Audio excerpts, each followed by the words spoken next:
En el video anterior explicaba brevemente parte de la biografía de Buda y parte de sus enseñanzas.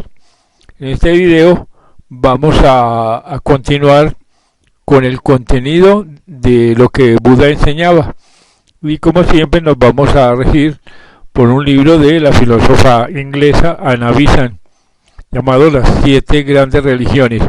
Como ya explicamos, la señora Besant fue presidenta de la Sociedad Teosófica durante más de 30 años y de sus conversaciones y conferencias se publicaron más de 300 libros. Como es bien sabido, la Sociedad Teosófica fue fundada por la señora Helena Blavatsky. Ella es autora del famosísimo libro La Doctrina Secreta, donde da las claves para decodificar los libros sagrados de todas las religiones, pues estos son simbólicos y están encriptados, y sin dichas claves es imposible entender sus verdades. Pero volviendo a nuestro objeto, veamos lo que dice la señora Besant con relación a las enseñanzas de Buda. En el cuadro de una vida noble y sencilla se incrustaban las joyas de las enseñanzas de Buda. Para apreciarlas hemos de recordar que Buda era un indo, que hablaba a indos, de materias en gran parte conocidas, en términos religiosos y metafísicos, en su significado ordinario, sin despertar sospechas de heterodoxo, como seguramente sucediera si sus enseñanzas hubieran sido materialistas, y según ocurrió después con algunos que no eran indos e ignoraban el sentido de los términos empleados. Y continúa, era Buda un maestro que sus contemporáneos distinguían entre los demás flores de su tiempo por la incomparable pureza, compasión y sabiduría que emanaban de su mirada y de sus labios. El Dr. Rhys Davids, al que considera el budismo diametralmente opuesto al hinduismo, lo disputa por testimonio de maravillosa tolerancia, puesto que Buda podía predicar pacíficamente sus enseñanzas. Más aún, a donde quiera que iba, los brahmanes eran precisamente los que más se interesaban en sus predicaciones, aunque por rechazar él la teoría del alma con todas sus consecuencias, se colocaba en incompatibilidad con los Vedas y por lo tanto con la supremacía de los brahmines. Brahmines eran muchos de sus principales discípulos y de los más distinguidos miembros de su orden. Era más razonable suponer, fundándonos en sus propias palabras, que precisamente no encontró posición porque no rechazaba la teoría del alma ni sus consecuencias, y cuando algunos de sus sucesores cometieron tan terrible equivocación, el budismo se extinguió en la India, pues los indios jamás aceptarán ninguna titulada religión que rechace la creencia en Dios y en la inmortalidad del hombre. Como dicen los investigadores, no debemos olvidar que Gautama era hinduista y que como tal fue educado, vivió y murió. Su doctrina, con ser muy trascendente y original y realmente subversiva de la religión de entonces, era por completo hinduista. Sin la obra intelectual de sus predecesores, la suya, aunque original, no hubiera sido posible. Él fue sin duda alguna el mayor de ellos, y ciertamente llegará a reconocérsele el mundo por muchos conceptos como el más intelectual instructor religioso de la humanidad. Pero el budismo es esencialmente un sistema hinduista.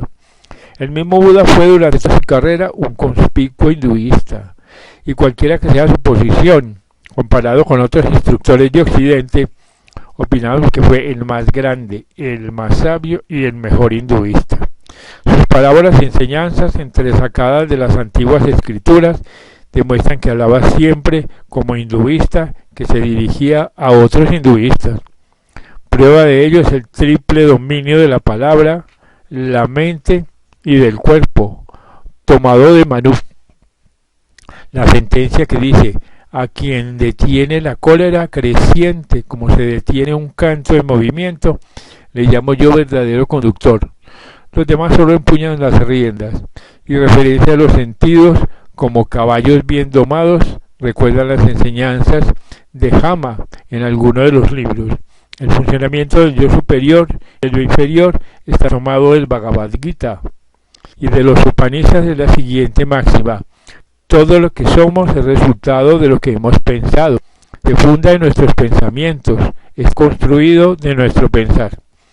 Es bueno dominar la mente, la cual es difícil de contener, es inestable y va donde quiera. Esta es una sentencia del Bhagavad Gita, pero es inútil multiplicar los ejemplos.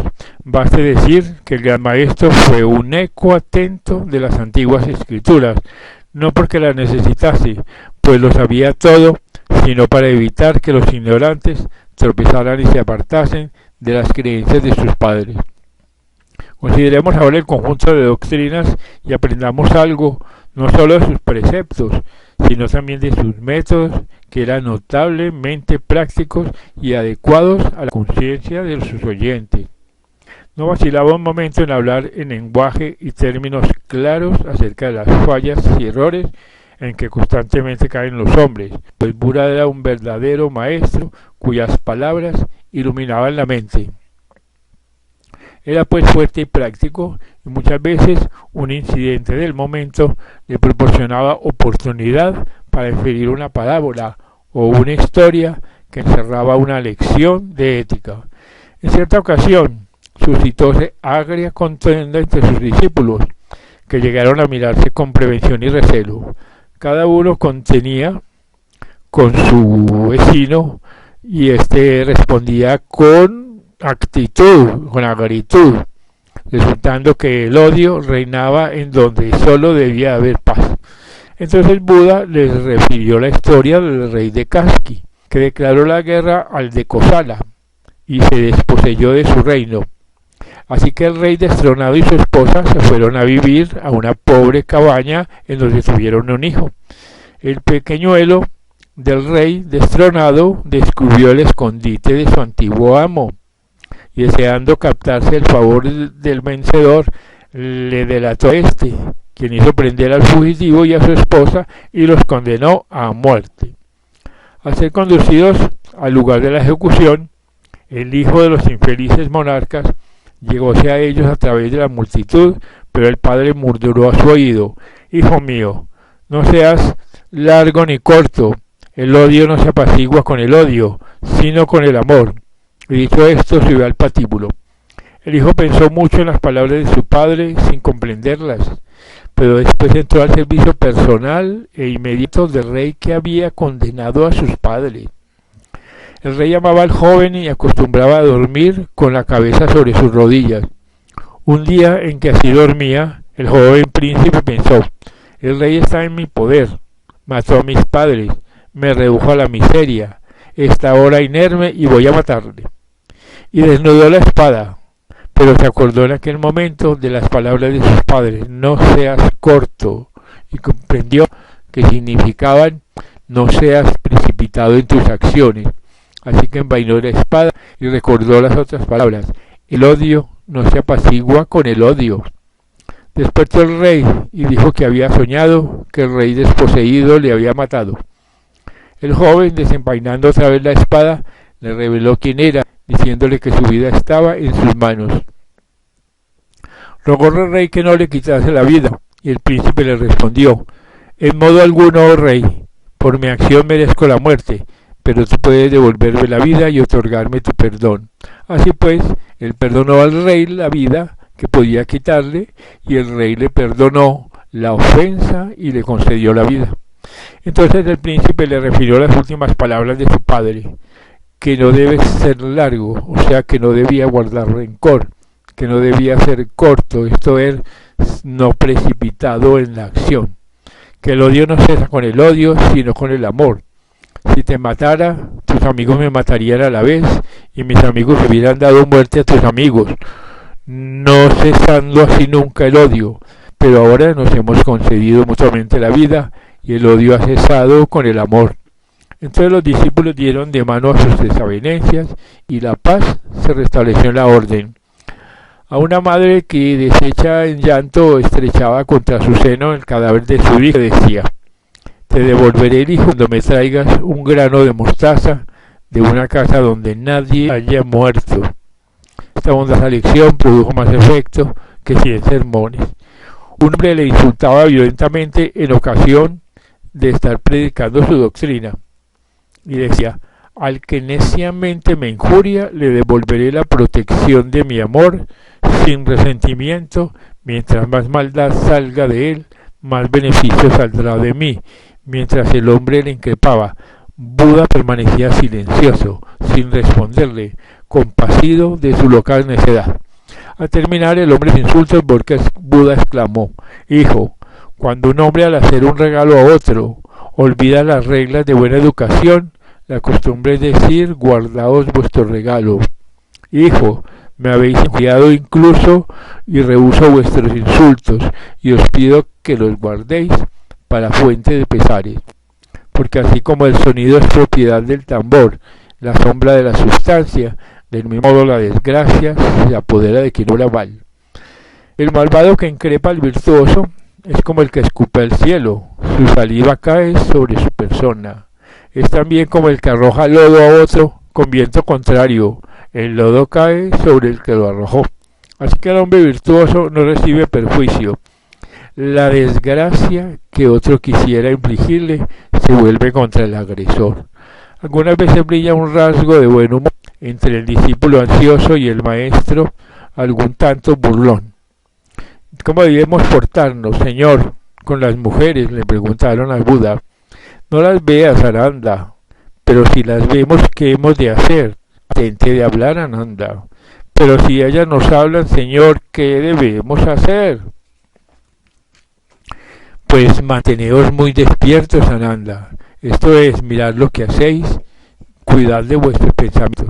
Un largo sermón sobre la prudencia de evitar todo extravío no hubiera producido la mitad del efecto de esta sencilla frase: manteneos muy despiertos, Ananda.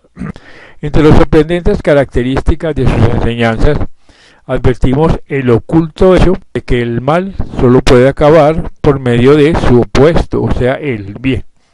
Que el hombre domine la cólera por medio del amor, que domine el mal por medio del bien y que se sobreponga al daño por medio de la liberalidad, al mentiroso por medio de la verdad.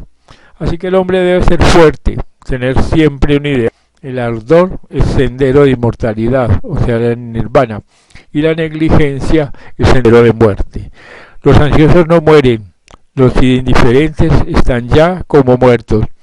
La causación no se interrumpe jamás. Si un hombre habla u obra por mal pensamiento, el dolor le seguirá como la rueda sigue la pata del buey uncido al carro. Si un hombre habla u obra por pensamientos puros, la dicha le sigue como sombra que nunca le abandona. El que ha hecho algún bien en este mundo, encuentra en este mundo y en el otro la dicha y el gran fruto. Es como semilla que arraigó bien. El que ha ejecutado el mal no puede liberarse de él, aunque lo haya hecho mucho tiempo atrás o en sitio muy distante, aunque lo haya hecho en la soledad, no puede desecharlo. Principalmente hay que desprenderse de todo deseo por ser origen del sufrimiento. Y decía: los deseos dimanan el pesar, del deseo proviene el temor. El que está libre de deseos no conoce pesar ni temor. A quien está lleno de ellos, por los lazos del deseo, le es muy difícil liberarse de ellos, dice el bendito.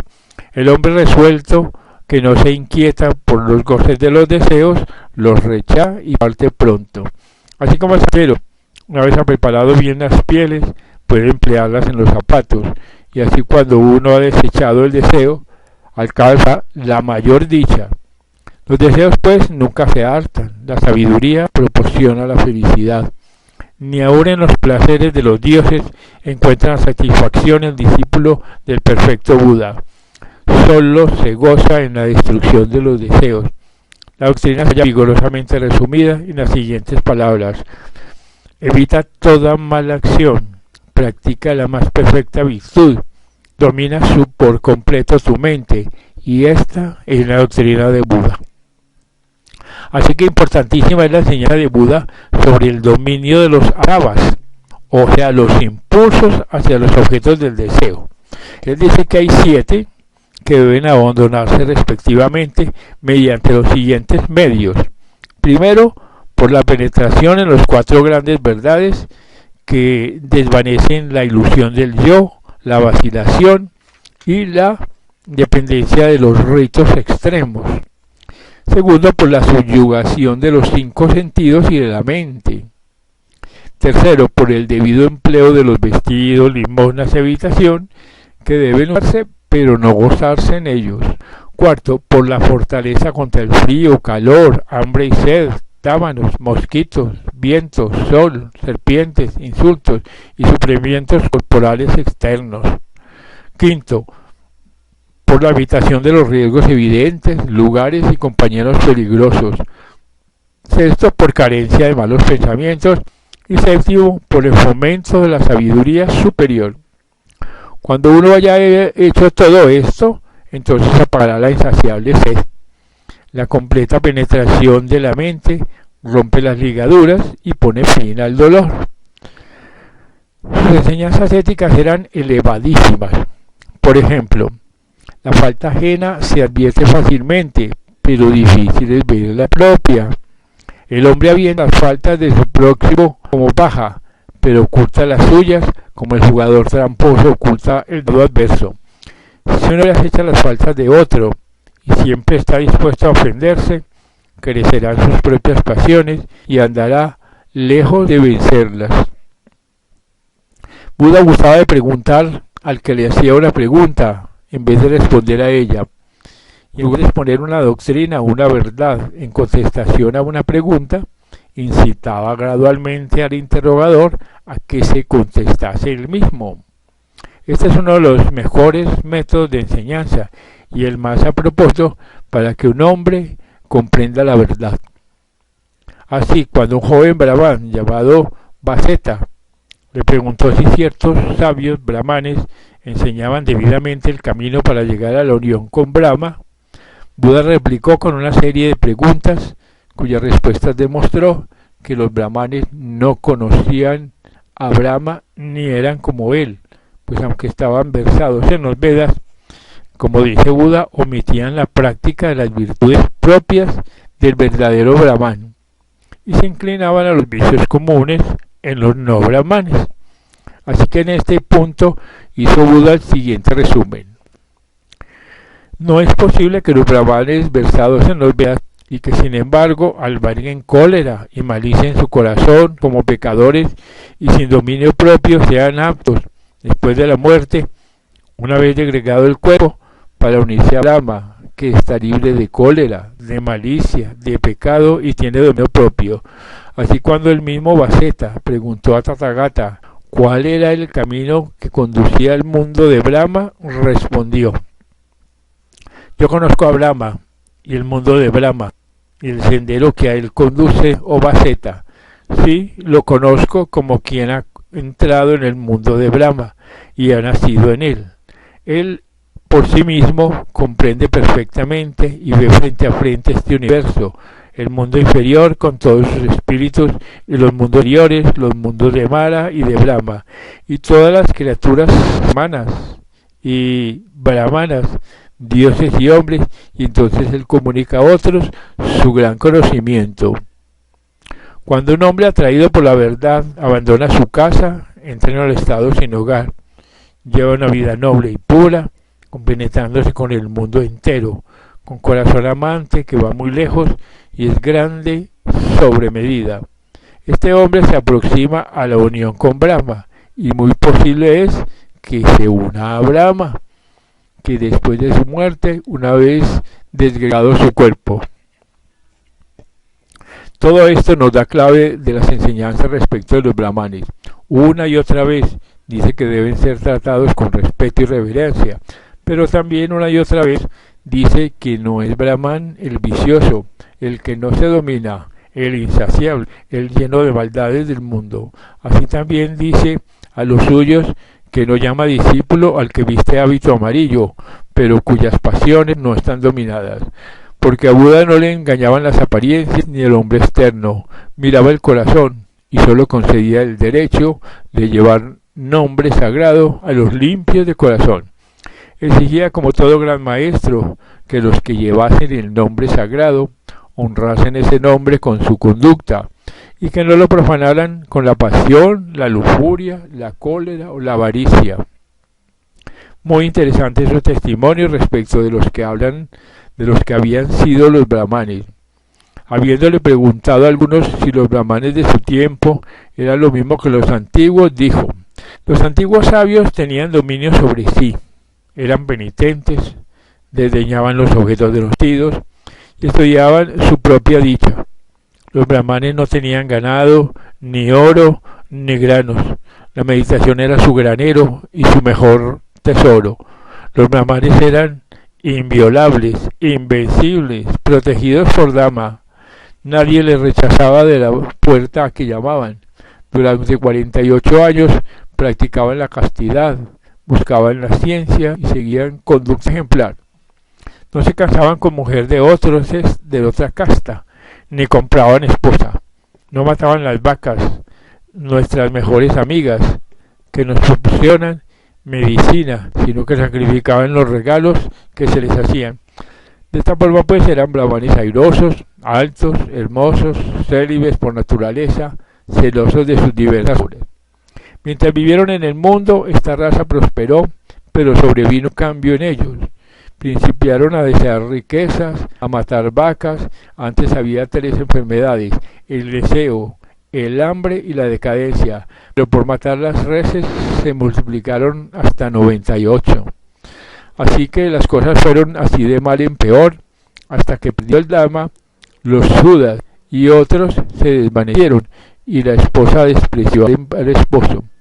Así que los Khatriyas y los Brahmanes y los demás que estaban protegidos por su respectiva casta, disputaron sobre la descendencia y cayeron en los placeres sensuales. En las últimas estrofas de sus libros puede verse cuán elevada era la opinión de Buda sobre el verdadero Brahman, pues después de exponer las cuales prácticas del verdadero Brahman, concluyó diciendo: a él le llamo verdaderamente Brahman, cuyo camino desconocen los dioses, los espíritus y los hombres. Cuando le extinguen las pasiones, se convierte en venerable. Llamo en verdad Brahman al que no tiene nada suyo, ya esté delante, detrás o en medio de él, que es pobre y libre del amor del mundo. Llamo Brahman en verdad al varonil, al noble, al héroe, al sabio, al conquistador, al indomable, al perfecto, al despierto. Llamo en verdad Brahman al que conoce sus anteriores mansiones, ve el cielo y el infierno y ha llegado al fin de los nacimientos, que es perfecto en sabiduría y sus perfecciones. Buda confirmó la antigua idea sobre las castas, fundándolas esencialmente en el desarrollo espiritual, al decir que un hombre no es Brahman por el peinado de su cabello, ni por su familia y nacimiento. Confirmó las enseñanzas del Manu acerca del sistema de castas. Igualmente dijo respecto a sus propios monjes: un hombre no es mendicante por pedir limosna. El que cumple la ley es mendicante, no es tan solo un mendigo. El que está sobre el bien y el mal, que es casto y cruza por el mundo con conocimiento, es en verdad un mendicante. Muchas cuyas espaldas cubren el hábito amarillo tienen mal carácter y no se dominan. Esos malvados, por sus propias ocasiones, van al infierno. En otros libros, recapitulación tibetana de las dogmas, dedica un capítulo al Brahman. Lo describe como hombre justo, de dominio sobre sí, tranquilo, circunspecto, de tanta vida, que no daña ni mata a ningún ser viviente. Ha alcanzado la perfección de que hablan los Vedas. Está en el sendero del Nirvana. Tiene el último cuerpo. Es tolerante con los intolerantes, ha atravesado la corriente. Este es el Brahman ideal según Buda. Esta es la significación del nombre según testimonio de las antiguas escrituras indas. Libros como el Mahabharata exponen exactamente la misma idea, que confinan la palabra del Manu. El Brahman sin las cualidades de Brahman es como elefante de madera o antílope de cuero, mera apariencia pero no cualidad. Tan injusto es decir que Buda era antagonista de los brahmanes como decirlo de Manú, pues ambos enseñaban la misma verdad, que la vida interna es condición indispensable para merecer el nombre de Brahman.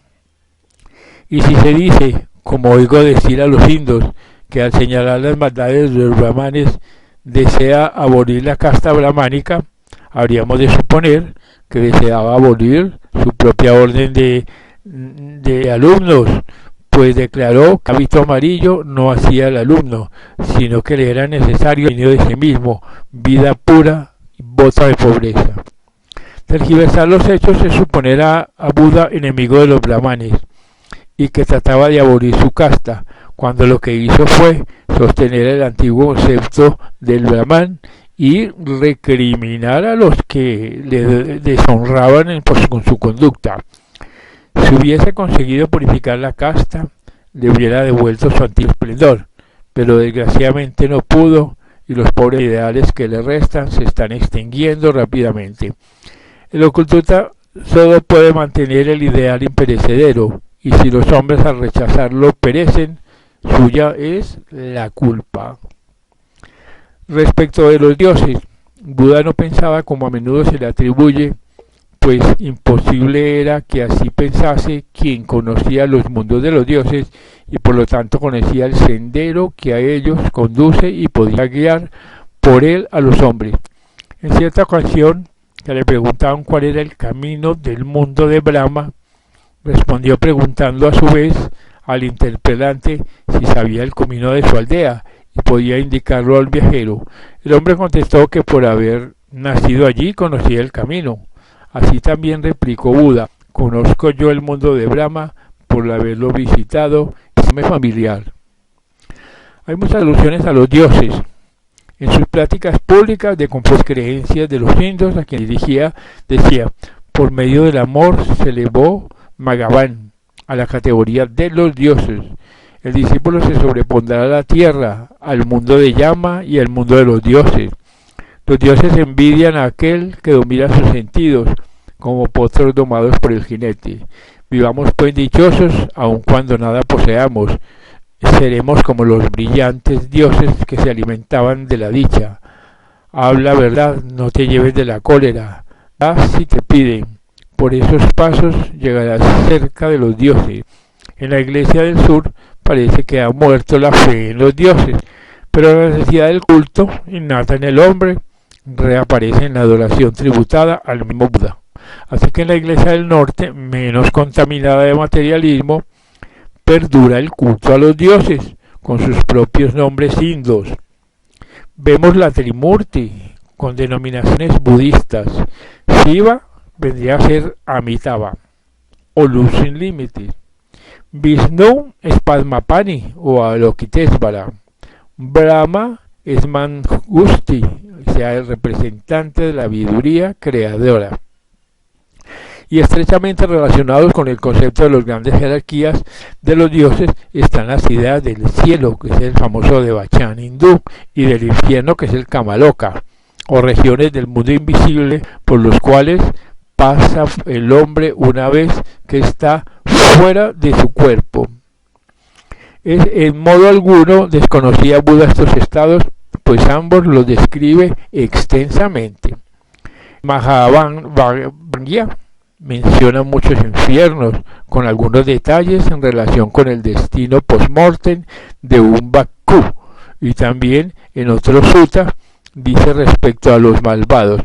Después de la muerte, cuando el cuerpo se disuelve, renacen en algún estado desgraciado de sufrimiento o de desdicha, mientras que los buenos renacen felices en el cielo. Las escrituras de la Iglesia del Norte contienen relatos muy completos de los mundos invisibles.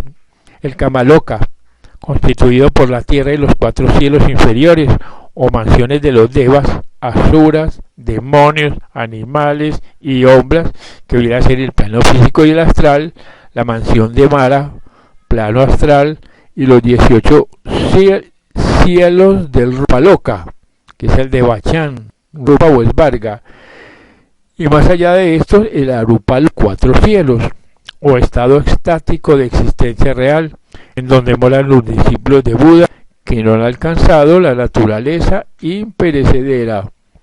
Y así, más allá del nirvana, respecto de esta como de otras verdades ocultas, las escrituras de la Iglesia del Norte son mucho más explícitas que las del Sur. Y las tradiciones acerca de los arhats, en el Buda ya viejo, comunicó las enseñanzas secretas, fueron transmitidas al Tíbet y a China, donde se conservaron fielmente.